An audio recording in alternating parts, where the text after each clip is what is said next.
হাতে তুলে নিতে আমরা কাউকে উৎসাহিত করছি না, কিন্তু আমরা জানতে চাই আমার এই যুবক ভাইগুলো আইন নিজের হাতে কেন তুলে নিলে আমরা জানতে চাই। কারণ আপনারা আমাদের কথাগুলো শুনেন নাই। তখন যদি আমাদের কথা শুনে এই শাতিমদের হত্যার সিদ্ধান্ত নিতেন, মৃত্যুদণ্ড কার্যকর করতেন, তো আমার এই যুবকগুলা নিজ হাতে তাদেরকে হত্যা করতো না। উম্মতের এই শার্দুলকে থামানোর এইরকম শক্তি কারণেই নবীকে যারা ভালোবাসে তাদের কলিজায় আঘাত লাগে। নবীকে গালি দিলে তারা বরদাস্ত করতে পারে না। যুগে যুগে তারা শাতিমদেরকে হত্যা করেছে, করবে। আপনি আটকাতে পারবেন না। আটকানোর একটাই রাস্তা, শাস্তি আপনারা নিজে দিয়ে দেন। ফাঁসি কার্যকর করেন, মৃত্যুদণ্ড কার্যকর করেন। দুনিয়ায় সবার বিচার হয়। আপনার বাবাকে গালি দিলে তার বিচার হয়, স্বামীকে গালি দিলে তার বিচার হয়, সন্তানকে নিয়ে কটূক্তি করলে তার বিচার হয়, আপনাদেরকে নিয়ে কটূক্তি করলে তার বিচার হয়। অথচ আল্লাহর নবীর ইজ্জত নিয়ে কথা হয়, আপনারা ওইটার বিচারে চিন্তা করেন না। ও মুসলমান শুনেন, সব বরদাস্ত করা যায়, এই জায়গায় কোনো আপোষ নাই। আমরা কাউকে ক্ষমতায় থেকে নামানোর আন্দোলন করি না, কাউকে ক্ষমতায় ওঠানোর আন্দোলন করি না। আমরা নবীকে ভালোবাসি, এখানে আমাদের কোনো ভেদাভেদ নাই। কে কিয়াম করে কে করে না, কে ওয়াহাবি কে সুন্নি, কে দেওবন্দি কে ফুলতলি, এগুলা শোনানোর সময় নাই। নবীর ইজ্জত রক্ষায় ঐক্যবদ্ধভাবে আওয়াজ উঠাইতে হবে। আল্লাহর নবীর দুশমনদের মৃত্যুদণ্ড চাই, মৃত্যুদণ্ড চাই। এই জন্যই তো তোমাদের পছন্দ না। কেন? আমরা তো তোমাদের রাজনীতির মারপেস বুঝি না। যা বলি তো ডাইরেক্ট বলি, বাঁচতে বাঁচবো, মরলে মরবো। দিনের ব্যাপারে কারোর সাথে আপোষ করতে রাজি না, আপোষ করতে রাজি না। মুসলমান কিভাবে বুঝাবো তোমাদেরকে? নিজের দায়িত্ব বুঝো। ওলামায়ে কেরাম নিজের দায়িত্ব বুঝে। আমার দায়িত্ব খালি দাওয়াত না, আমার দায়িত্ব তাকলিমে দ্বীন। খালি বলে এইভাবে ওয়াজ করে কেন, নাকি দাওয়াতি আন্দাজ নাকি? আমার কাজ কি খালি তোমার দাওয়াত দেওয়া? এটাই আমার কাজ। বলে এইভাবে চিল্লাম কেন? কাদা আল্লাহর নবী যখন ভাষণ দিতেন, হাদিস পড়ে দেখ, মিম্বর থরথর করে কাঁপতো। কেন? নবী নরম নরম কথা কইতেন, এই জন্য মিম্বর কাঁপতো। নবীর চেহারা লাল হয়ে যেত। কেন? নবী কবরের ওয়াজ করতেন খালি, এই জন্য চেহারা লাল হয়ে যেত। নবীর দুই পাশের রগগুলো ফুলে যেত। কেন? নবী আস্তে আস্তে কথা কইতেন, এই জন্যে। দোষ খালি মামুনুল হকের, তাই না? সমস্যা হচ্ছে নিজে বলতে পারে না। এখন মানুষের সামনে নিজের ওই চেহারা কেমনে দেখাবে, তো বিরোধিতা শুরু করছে।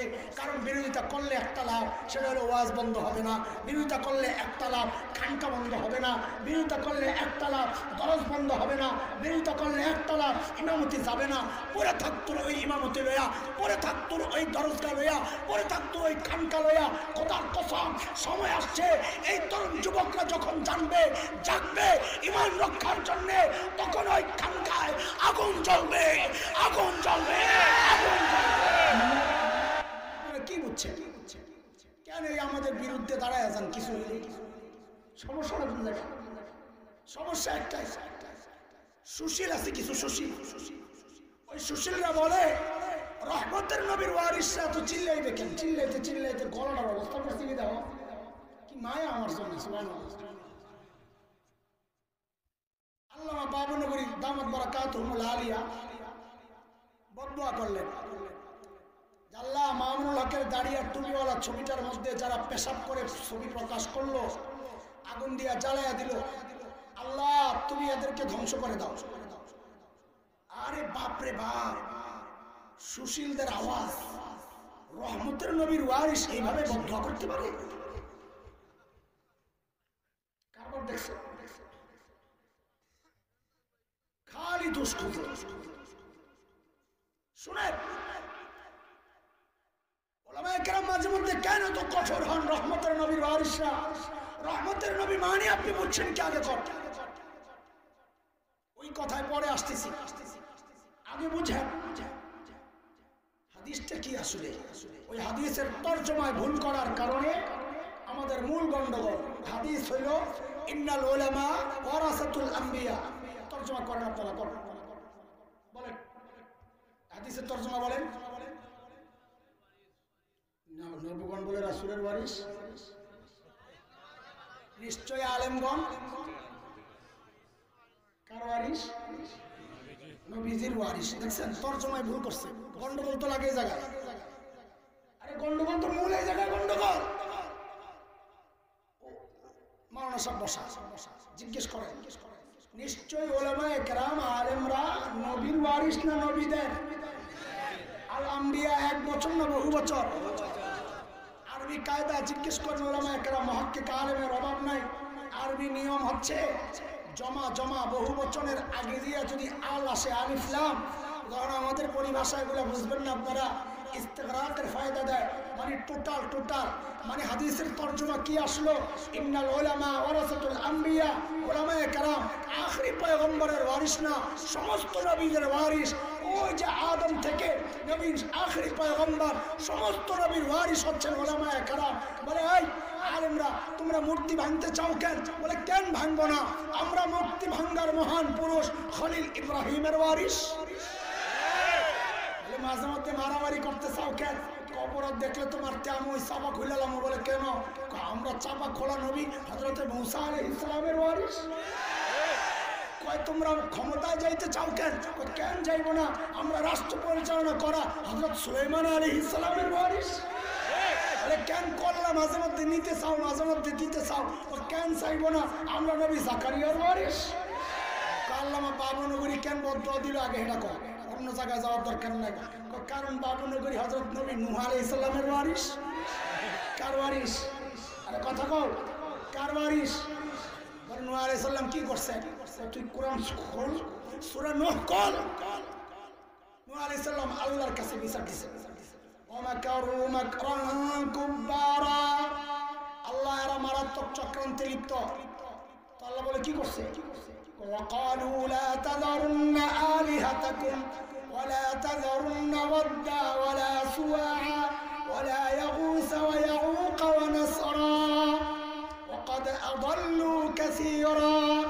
আল্লাহ এরা বলে কি জানেন? ভাই আমাদের প্রতিমাগুলারে ছাড়বা না, বিশেষ করে আমাদের নেতা, আমাদের বুজুর্গ যাদের ভাস্কর্য আমরা বানাইছি, ওয়াদ, সুয়া, ইয়াগুস, ইয়াউক, নাসার, এই 5 বুজুর্গের ভাস্কর্য, এগুলোকেও ছাড়া যাবে না। আল্লাহ নিজেরা তো আকাম করে করে আবার বহু মানুষকে গুমরা করে। তো আল্লাহ জিজ্ঞেস করে, তা আপনি কি চান নবী, আপনি কি চান?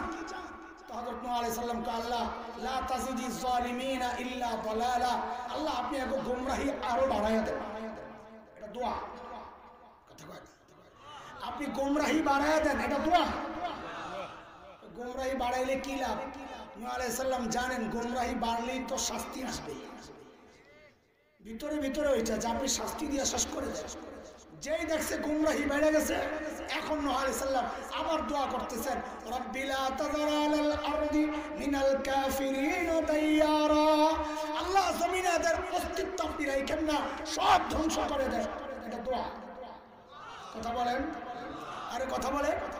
তো নূহ আলাইহিস সালামের ওয়ারিস আল্লামা বাবনগরী বদদোয়া কইরা কোন দোষটা করছে রে? বল আমাকে, কোন অপরাধটা করলেন? সুশীল সাজনা, সুশীলগিরি দেখাও। অথচ এই কুলাঙ্গাররা যখন আমার নবীকে গালি দেয়, ও সুশীল তুই তখন কই থাকস? কই থাকস? এই সুশীলরা যখন, এই কুলাঙ্গাররা যখন আল্লামা আহমদ শফিকে তেতুল হুজুর বলে বলে কটাক্ষ করলো, ও সুশীল তুই তখন কথাই ছিলি, কথা বল, জবাব দে। হালুয়ার সুশীলগিরি না, আমরা বুঝি না। এই হলো এক জবাব। খুব খেয়াল করেন, আমাদের দায়িত্ব শোনাইতেছি।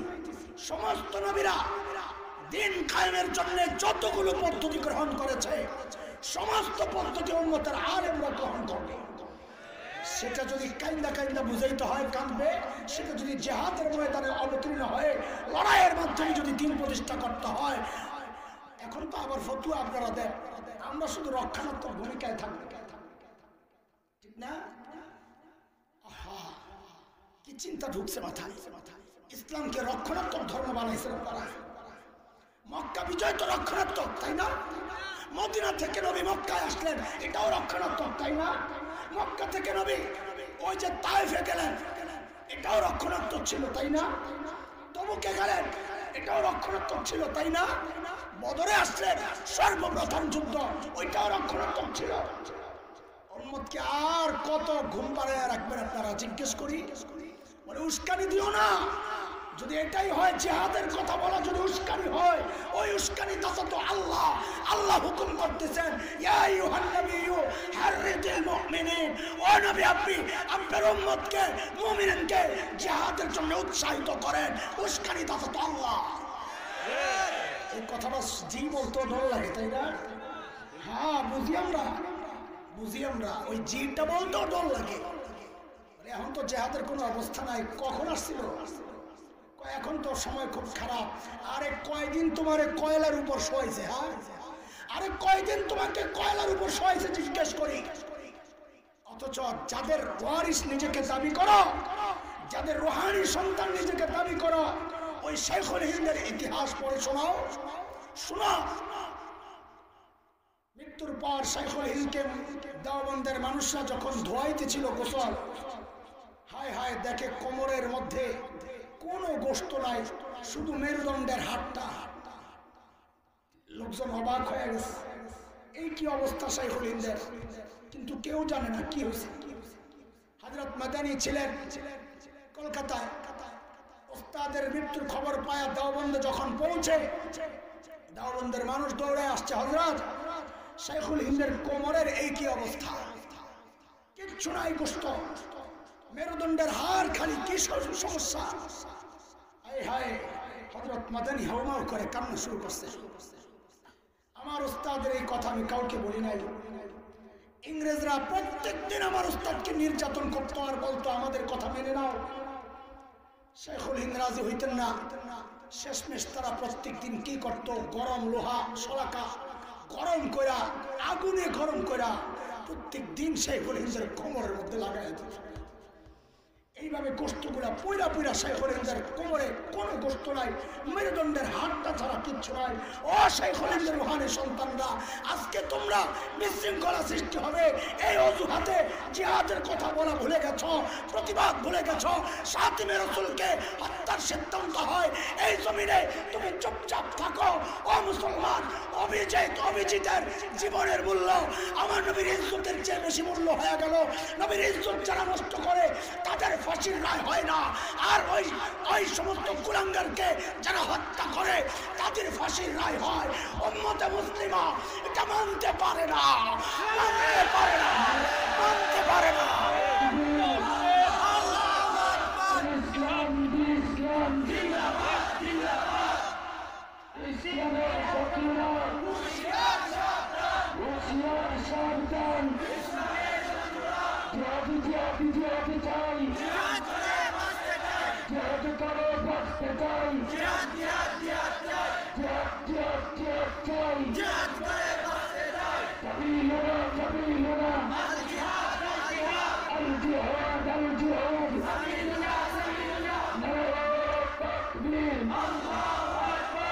আইন নিজের হাতে তুলে নিতে আমরা কাউকে উৎসাহিত করছি না, কিন্তু আমরা জানতে চাই আমার এই যুবক ভাইগুলো আইন নিজের হাতে কেন তুলে নিলে? আমরা জানতে চাই। কারণ আপনারা আমাদের কথাগুলো শুনেন নাই। তখন যদি আমাদের কথা শুনে এই সাতিমদের হত্যার সিদ্ধান্ত নিতেন, মৃত্যুদণ্ড কার্যকর করতেন, তো আমার এই যুবকগুলা নিজ হাতে তাদেরকে হত্যা করতো না। উম্মতের এই শার্দুলকে থামানোর এইরকম শক্তি কারণেই নবীকে যারা ভালোবাসে তাদের কলিজায় আঘাত লাগে। নবীকে গালি দিলে তারা বরদাস্ত করতে পারে না। যুগে যুগে তারা সাতিমদেরকে হত্যা করেছে, করবে। আপনি আটকাতে পারবেন না। আটকানোর একটাই রাস্তা, শাস্তি আপনারা নিজে দিয়ে দেন। ফাঁসি কার্যকর করেন, মৃত্যুদণ্ড কার্যকর করেন। দুনিয়ায় সবার বিচার হয়। আপনার বাবাকে গালি দিলে তার বিচার হয়, স্বামীকে গালি দিলে তার বিচার হয়, সন্তানকে নিয়ে কটূক্তি করলে তার বিচার হয়, আপনাদেরকে নিয়ে কটূক্তি করলে তার বিচার হয়। অথচ আল্লাহর নবীর ইজ্জত নিয়ে কথা হয়, আপনারা ওইটার বিচারের চিন্তা করেন না। ও মুসলমান শুনেন, সব বরদাস্ত করা যায়, এই জায়গায় কোনো আপোষ নাই। আমরা কাউকে ক্ষমতায় থেকে নামানোর আন্দোলন করি না, কাউকে ক্ষমতায় ওঠানোর আন্দোলন করি না, আমরা নবীকে ভালোবাসি। এখানে আমাদের কোনো ভেদাভেদ নাই, কে কিয়াম করে কে করে না, কে ওয়াহাবি কে সুন্নি, কে দেওবন্দি কে ফুলতলি, এগুলা শোনানোর সময় নাই। নবীর ইজ্জত রক্ষায় ঐক্যবদ্ধভাবে আওয়াজ উঠাইতে হবে। আল্লাহর নবীর দুশমনদের মৃত্যুদণ্ড চাই, মৃত্যুদণ্ড চাই।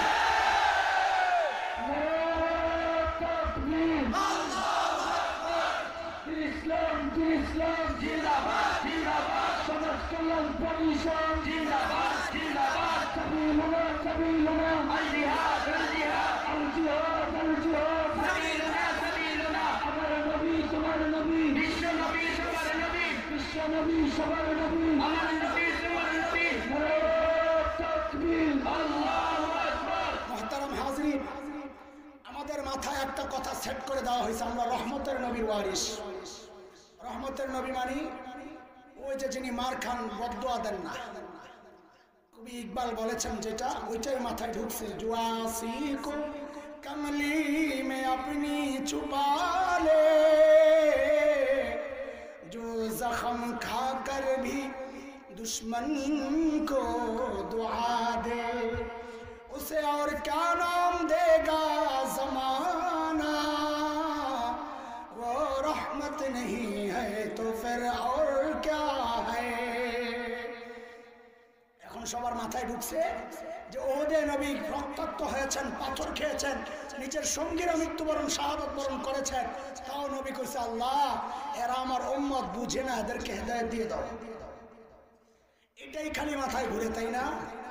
কিন্তু আমার নবীর কি আর কোন রূপ নাই? এই একটাই রূপ। তো চলো আমার নবীর আরেকটা রূপ একটু দেখাই আসি। চলো, মক্কা বিজয়, আল্লাহর হাবিব মক্কায় ঢুকছে, রহমতের নবী। আমি এখন যেটা বলবো বারবার রহমতের নবী বলেন, আপনারাও বলবেন। কি বলবেন? রহমতের নবী মক্কায় ঢুকছেন, মাথাটা নিচু, চোখ দিয়ে ঝরঝর করে পানি পড়তেছে। নবী তিলাওয়াত করতেছেন, ইন্না ফাতাহনা লাকা ফাতহাম মুবিনা, আল্লাহ এই বিজয় আপনার। দুইটাই ঘোষণা দিলেন, এই মক্কাবাসী ভয় পাও না, লা তাসরিবা আলাইকুমুল ইয়াউম, আজকে সবাইকে ক্ষমা, যাও, কোনো প্রতিশোধ নাই।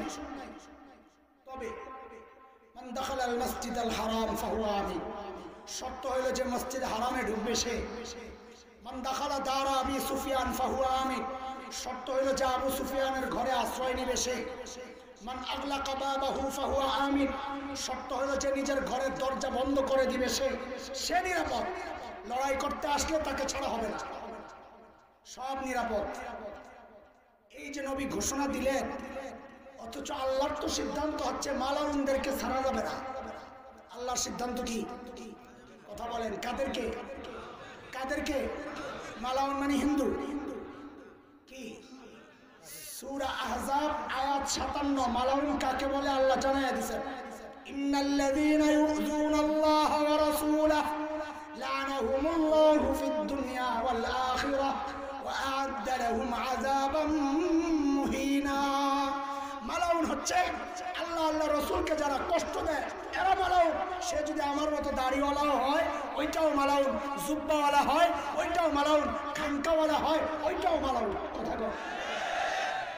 আল্লাহর নির্দেশ, মালাউন যেখানে পাওয়া যাবে, সূরা আহজাব আয়াত 61, মালাউন যেখানে পাওয়া যাবে, মালউনিনা আইনামা সুকিফু উখিযু ওয়া কুতিলু তাকতিলা, মালাউন যেখানে পাওয়া যাবে ধইরাই কল্লা ফালাইয়া দিতে হবে। সিদ্ধান্ত কার?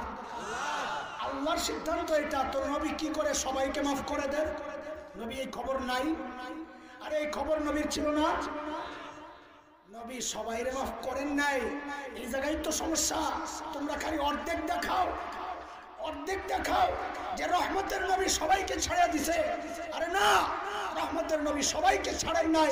আল্লাহ যাদেরকে ছাড়েন নাই, রহমতের নবী তাদেরকেও ছাড়েন নাই। রহমতের নবী ঘোষণা দিলেন, এই মালাউন যেগুলো আর আছে ধর, ধৈরা ধৈরা হত্যা কর। শেখ ইবনে তাইমিয়া রাহমাতুল্লাহি আলাইহি তার বিখ্যাত কিতাব আস-সারিমুল মাসলুল আলা শাতিমির রাসূল গনে গনে 15 জন মালাউনের নাম ঘোষণা করছেন। নবী নাম ধরে ধরে বললেন, আব্দুল্লাহ ইবনে খাতাল, কুরতুনা, কুরাইনা, সাররা, মাকিস ইবনে সুবানা, ওয়াইরিস ইবনে নাকিদ, আব্দুল্লাহ ইবনে সাদ ইবনে আবি সারাহ, ওয়াহশি ইবনে হারব, হুদার ইবনে আল-আসওয়াদ, হারিস ইবনে তালাতিল, আব্দুল্লাহ ইবনে জিবিরা, কাব ইবনে জুহাইর, হুবাইরা বিনতে আবি ওয়াহাব আল-মখজুমি, হিন্দা বিনতে উতবা, হারিস ইবনে তালাতিল। নবী গনে গনে 15 জনের নাম ঘোষণা করলেন যে যেখানে পাওয়া যাবে ধৈরাই হত্যা করতে হবে। এই ঘোষণাটা কার? রহমতের নবীর। সাবাস, বলেন বলেন, কার কার কার? আমাদেরকে খালি ওয়াজ করো না, রহমতের নবীর ওয়ারিসরা তো কঠোর কেন। এই দেখো রহমতের নবীর সিদ্ধান্ত কি ঘোষণা দিলেন, ধর, যেখানে পাবি ধৈরাই হত্যা কর। সাহাবায়ে কেরাম তো অস্থির হয়ে গেছে। কেন? আসছিল তো সবগুলোরে সাইজ করবে। এখন তো নবী সিদ্ধান্ত জানিয়ে দিলেন যে না, মাত্র 15টা। কয়টা? তো ধরেন রাগ আসছিল 1 কেজি। 1 কেজি ভাগে পড়তো 10,000-এর উপরে। এখন তো কমতে কমতে 15 জনের উপরে আয়া পড়ছে। তাহলে কেজি এক একজনের ভাগে রাগ অনেক কি পড়ছে না? এখন তো পাইলে পুরা আউলজল করে ফেলে। এইরকম কষ্টাছে, কই ভাই কর, সব পালাইছে চারদিকে। আব্দুল্লাহ ইবনে খাতার কাবার গিলাফ দিয়া যায় নিজেরা জড়াইছে। মনে করছে কি মুসলমানরা কাবার ইজ্জত করে, গিলাফ দিয়া জড়াইলে মনে হয় আমারে ছেড়ে দিব। ওই যে নির্বাচনের আগে দিয়া পাবলিক যা করে, হুজুররা টুপিরে মোহাম্মত করে, নির্বাচনের আগে টুপিটা লাগাইলে মনে হয় আমারে ভোটটা দিব। কাবার গিলাফ দিয়া নিজেরা জড়াইছে যে কাহিনী তো ফিটিং নিশিরা তো পাও দেখা যায়। সারিমুল মাসলুল আলা শাতিমির রাসূল কিতাবে এই গল্পগুলো যখন পড়ি, ছোটবেলার গল্প একটা মনে পড়ছে। নতুন বউ শ্বশুরের সাথে বসতে না খেতে। তো আগেরকার দিনে তো ওই যে মাটির মধ্যে বসতো, পিড়া পিড়া কি বলে, খাটনি বলে, খাটের মধ্যে বসছে। খাটের মধ্যে বসলে তো পিছনের রাস্তা নিয়ন্ত্রিত থাকে না খুব একটা। বায়ু ছুটে গেছে ঠুস করে। হাসিস না, বায়ু ছাড়া এটা কোনো দোষের কিছু না, সবাই হয়, আসার কি আছে, ঠুস করে বেরিয়েছে। এখন বউ তো নতুন বউ, শ্বশুরের সামনে লজ্জা। কি করছে, প্লেটের মধ্যে আঙ্গুলটা দিয়ে এরকম খালি গুতা মারে, কত কত আওয়াজ হয়। শ্বশুরে বুঝাইলো, আব্বা আগে যে আওয়াজটা হয়েছে আপনি যেটা মনে করছেন ওইটা না, এটা আমার আঙ্গুলের গুতার আওয়াজ। শ্বশুর চিন্তা করছে, বউ তো প্রত্যেক দিন এই কাম করবো, কয়দিন আর এইভাবে আমার ধোকা দিব, সরম যা ভাঙ্গার আজ কি ভাঙ্গাইয়া দিই। তো শ্বশুরও বিড়াল কম না। শ্বশুর কয়, বৌমা আওয়াজটা নাইলে কোন রকম ঢাকলা, কিন্তু গন্ধটারে কি করবা?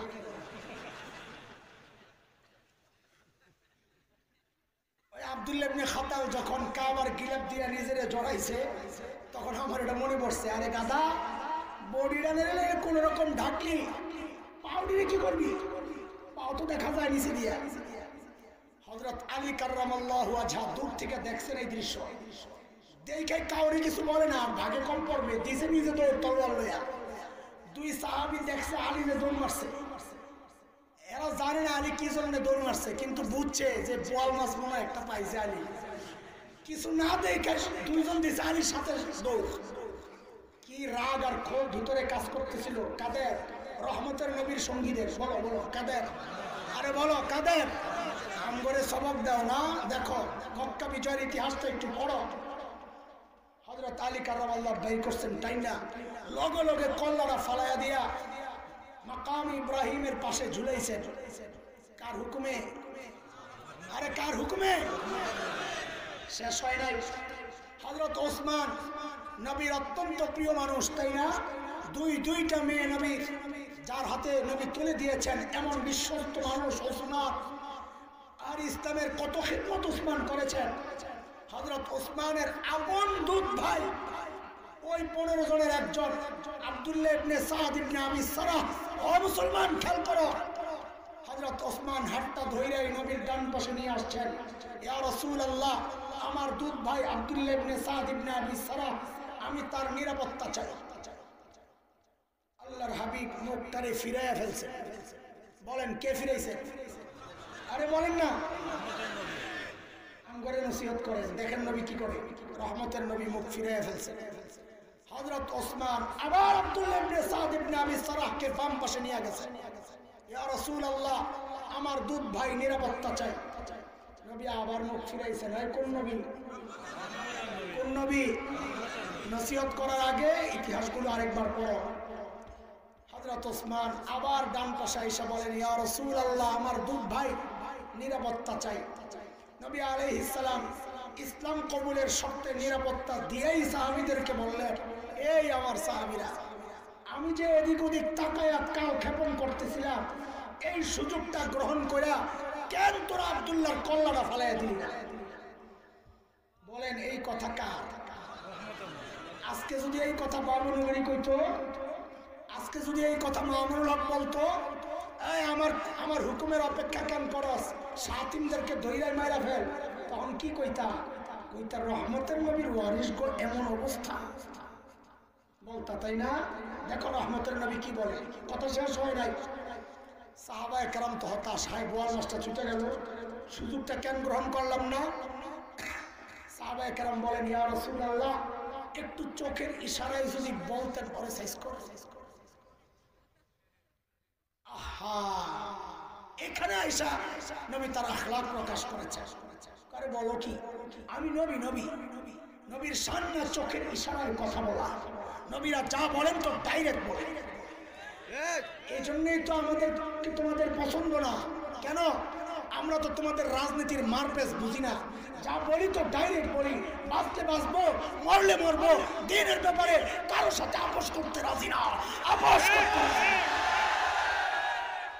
মুসলমান কিভাবে বুঝাবো তোমাদেরকে? নিজের দায়িত্ব বুঝো। ওলামায়ে কেরাম নিজের দায়িত্ব বুঝে। আমার দায়িত্ব খালি দাওয়াত না, আমার দায়িত্ব তাকলিমে দ্বীন।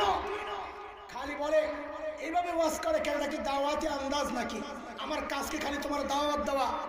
এটাই আমার কাজ। বলে এইভাবে চিল্লাম কেন? কাদা আল্লাহর নবী যখন ভাষণ দিতেন, হাদিস পড়ে দেখ, মিম্বর থরথর করে কাঁপতো। কেন? নবী নরম নরম কথা কইতেন, এই জন্য মিম্বর কাঁপতো। নবীর চেহারা লাল হয়ে যেত। কেন? নবী কবরের ওয়াজ করতেন খালি, এই জন্য চেহারা লাল হয়ে যেত। নবীর দুই পাশের রগগুলো ফুলে যেত। কেন? নবী আস্তে আস্তে কথা কইতেন, এই জন্যে। দোষ খালি মামুনুল হকের, তাই না? সমস্যা হচ্ছে নিজে বলতে পারে না। এখন মানুষের সামনে নিজের ওই চেহারা কেমনে দেখাবে, তো বিরোধিতা শুরু করছে। কারণ বিরোধিতা করলে একটা লাভ, সেটা হলো ওয়াজ বন্ধ হবে না। বিরোধিতা করলে একটা লাভ, খানকা বন্ধ হবে না। বিরোধিতা করলে একটা লাভ, দরজ বন্ধ হবে না। বিরোধিতা করলে একটা লাভ, ইমামতি যাবে না। পরে থাকতো ওই ইমামতি লইয়া, পরে থাকতো ওই দরজগা লইয়া, পরে থাকতো ওই খানকা লইয়া। খোদার কসম, সময় আসছে এই তরুণ যুবকরা যখন জানবে, জাগবে ইমান রক্ষার জন্যে, তখন ওই খানকায় আগুন জ্বলবে, আগুন জ্বলবে, আগুন জ্বলবে।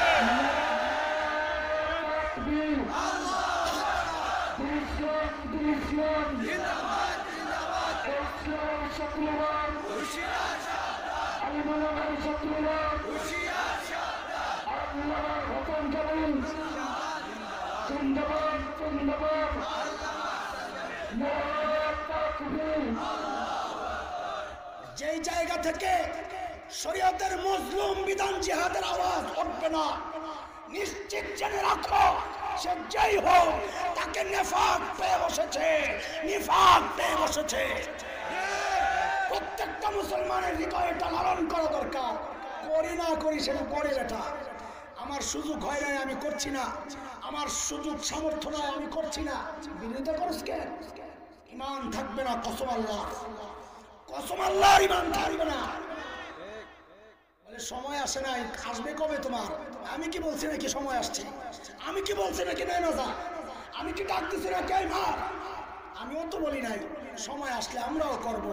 কিন্তু তাই বলে এই বিধান নিয়ে আলোচনা চলবে না। কোরআন থেকে বাদ দিয়ে দাও, দাও কোরআন থেকে বাদ দিয়ে দাও। ওইটা তো করা যাবে না, তাইলে তো মোরতাদ ফুতু আসবে, আবুল ফজল আর ফয়েজের কাতারে নাম উঠে যাবে। এখন বহু ভাই আছে, আমি নাম বললে বলবেন এত বড় আলেম, দরবারি হয় কেমনে? আপনি ভুল বুঝতেছেন, দিন আপনি বুঝেন নাই। হ্যাঁ আমি বুঝি নাই, কথা ঠিক আছে, কিন্তু তুমি মনে করো না বড় আলেম হইলে দরবারি হয় না। আরে দরবারি বড় আলেমরাই হয়। আমার মতো চুনপুটিরে দরবারি বানাবে না। আমার দরবারি বানায় সরকারের লাভটা কি? দরবারি তো তাকেই বানাবে যার এলেম আছে, যার মর্যাদা আছে, যার ক্ষমতা আছে, পাওয়ার আছে, লাখো মরিদ আছে। সরকার দরবারি তারই বানানোর চেষ্টা করবে। আবুল ফজল আমার মতো দুর্বল আলেম ছিল না। ফয়জিরা আমার মতো দুর্বল আলেম ছিল না। কোরআনের তাফসীর লিখেছে আবুল ফজল ফয়জি ফার্সি ভাষায় একটা অক্ষর ব্যবহার করেন নাই যেই অক্ষরে নকতা ছিল। বুঝে এবার কত বড় আলেম ছিল। বর্তমান দরবারি যতগুলো আছে একটাও আবুল ফজলের মতো না, একটাও ফয়জির মতো না। আমরা বলি না সরকারের সাথে সম্পর্ক ছিন্ন করার জন্যে, আমরা বলি না তাদের সাথে বিদ্বেষ লালন করে সবসময় সাংঘর্ষিক অবস্থায় থাকার জন্যে, আমরা এটা বলি না। আমরা বলি সরকারের সাথে আমরা থাকবো, সুসম্পর্ক রাখবো, তাদের কাছে যাব, কিন্তু আবুল ফজল আর ফয়জি হয়ে না। ওখানে আমরা যাব হযরতে মুজাদ্দিদ আল ফিসানি হিসাবে। তাদেরকে নসিহত করে উম্মার কল্যাণকামী বানাবো। আমাদের সমস্যা হচ্ছে আমরা দরবারে যাই কেন? দরবারের কথাগুলো আমাদেরকে গিলাইতে, অথচ যাওয়া দরকার ছিল ইমানদারদের কথাগুলো দরবারিদেরকে গিলাইতে। কথা বুঝেন নাই? তাদের উচিত ছিল যারা দরবারি উম্মতের কথাগুলো তাদেরকে জানায় দেওয়ার জন্য। এখন উল্টা হয়েছে, তারা সরকারের কথাগুলো আসে উম্মতকে জানানোর জন্য। এইরকম দরবারি আমাদের দরকার নেই। কথা বলেন আপনারা, কথা বলেন। এইরকম দরবারি আমাদের, সে যেই হোক, যত বড় খানকার বুজুর্গ হোক, যত বড় দায়িত্বশীল হোক, যত বড় শাইখুল হাদিস হোক, যত বড় মুহাদ্দিস হোক, যে আল্লামা সরকারের নীতি আমাদের উপর চাপায়া দিতে চাইবে, সরকারি সিদ্ধান্ত আমাদের উপর চাপায়া দিতে চাইবে, যেই সিদ্ধান্ত ইসলামের সাথে সাংঘর্ষিক, শরীয়তের সাথে সাংঘর্ষিক, দেওবন্দি আদর্শের সাথে সাংঘর্ষিক, ওই রকম আল্লামাকে মানতে রাজি না, মানতে রাজি না, মানতে রাজি না।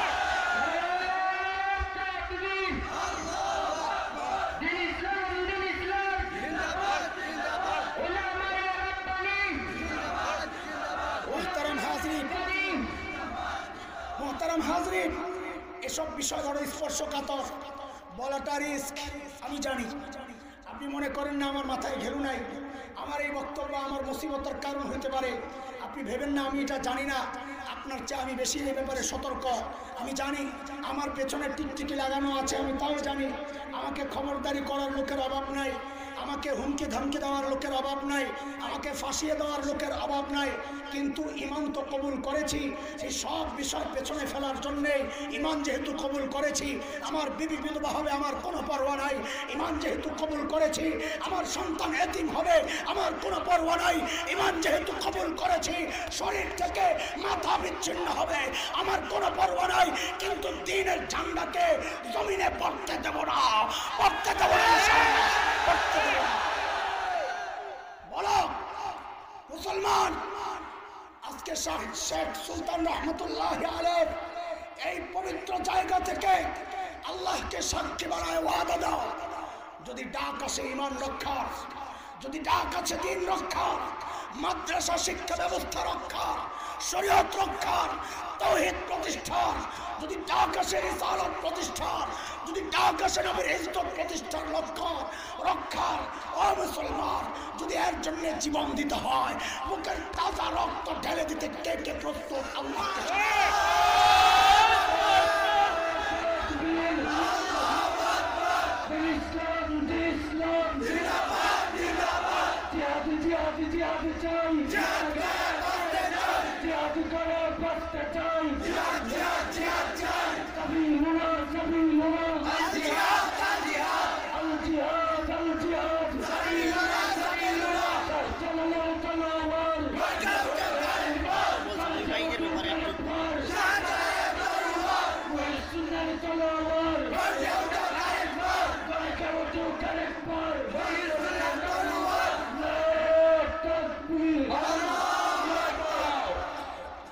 শেষ করছি। আমি আগেই বলেছি যেহেতু আমার গাড়ি আছে, আমার শহরে যেতে হবে। আজকের এই বিশাল জনসমুদ্রে এই পয়গামও আমরা দিতে চাই। আমরা কাউকে আইন নিজের হাতে তুলে নেওয়ার জন্য উৎসাহিত করি না, এই নির্দেশও আমরা দেই না। তবে নবীর ইজ্জত রক্ষায়, শাতিমে রাসূলকে নবীকে যারা গালি দেয়, এদেরকে যদি আমার কোনো ভাই নবীর মহব্বতে হত্যা করে ফেলে, দুনিয়ার শরীয়তের এমন কোনো আইন নাই, দুনিয়ার এমন কোনো আলেম নাই ফতোয়া দিবে যে এই লোকটাকে মৃত্যুদণ্ড দিতে হবে। বরং আমরা স্পষ্ট করে বলতে চাই, বরং কেউ যদি এদেরকে মৃত্যুদণ্ডের রায় দেয়, সে সরাসরি শরীয়তকে চ্যালেঞ্জ করলো। মুসলমান বুঝেন না এই কথা? নবীকে গালি দিয়েছে যেই বিশ্বজিৎ, তাকে যেই ভাইরা হত্যা করেছে, তারা আইন নিজের হাতে তুলে নিয়েছে। ঠিক করেছে না বেঠিক করেছে, এইটা আমার সিদ্ধান্ত, আমি বলছি না। কিন্তু এই আইন নিজের হাতে তুলে নেওয়ার কারণে তাদের বিরুদ্ধে যে মৃত্যুদণ্ডের রায় হয়েছে, আমরা বলবো আল্লাহর নবীর ইজ্জতে এই রায়কে প্রত্যাহার করতে হবে। এই রায় মুসলমান মেনে নিতে পারে না, এই রায় মুসলমান মেনে নিতে পারে না। কারণ এই রায় বাস্তবায়ন মানে হচ্ছে বিশ্বজিতের জীবনের মূল্য আমার নবীর ইজ্জতের চেয়ে বেশি। নাউজুবিল্লাহ।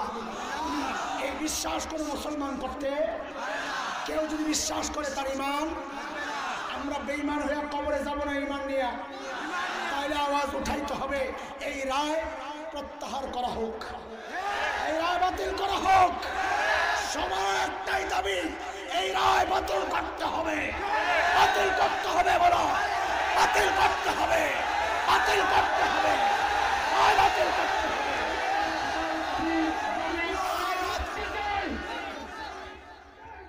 আমার ভাইদের মুক্তি চাই, মুক্তি চাই, মুক্তি চাই।